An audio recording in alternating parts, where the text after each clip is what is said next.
কেউ কথা রাখেনি।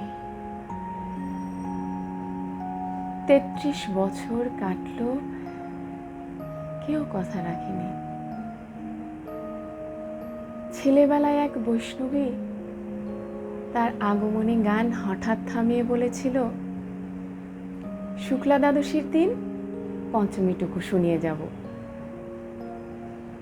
তারপর কত চন্দ্রভোগ অমাবস্যা চলে গেল,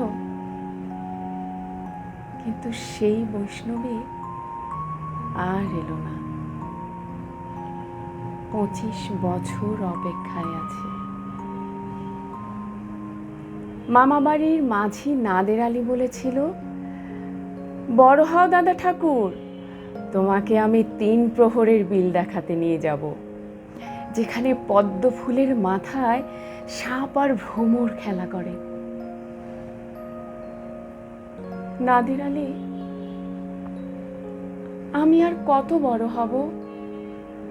আমার মাথা এ ঘরের ছাদ ফুঁড়ে আকাশ স্পর্শ করলে তারপর তুমি আমায় 3 প্রহরের বিল দেখাবে? একটাও রয়্যাল গুলি কিনতে পারিনি কখনোই।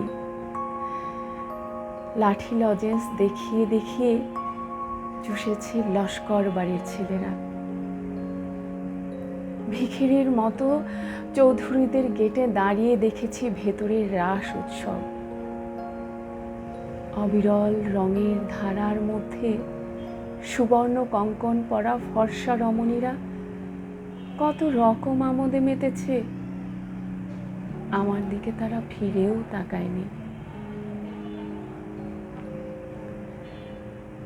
বাবা আমার কাঁধ স্পর্শ করে বলেছিল, দেখিস একদিন আমরাও।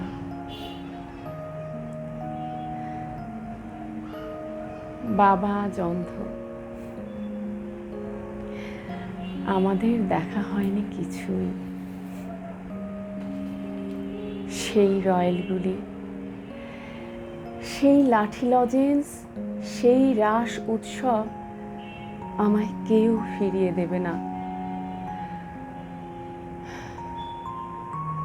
বুকের মধ্যে সুগন্ধি রুমাল রেখে বরুণা বলেছিল, যেদিন আমায় সত্যিকারের ভালোবাসবে সেদিন আমার বুকের মধ্যেও এরকম আতরের গন্ধ হবে। ভালোবাসার জন্য আমি হাতের মুঠোয় প্রাণ নিয়েছি। দুরন্ত ষাঁড়ের চোখে বেঁধেছি লাল কাপড়। বিশ্ব সংসার তন্ন তন্ন করে খুঁজে এনেছি 108টা নীল পদ্ম। তবু কথা রাখেনি বরুণা।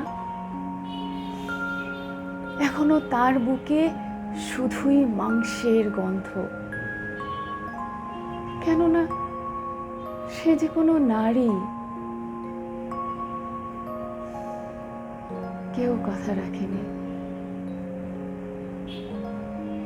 33 বছর কাটলো,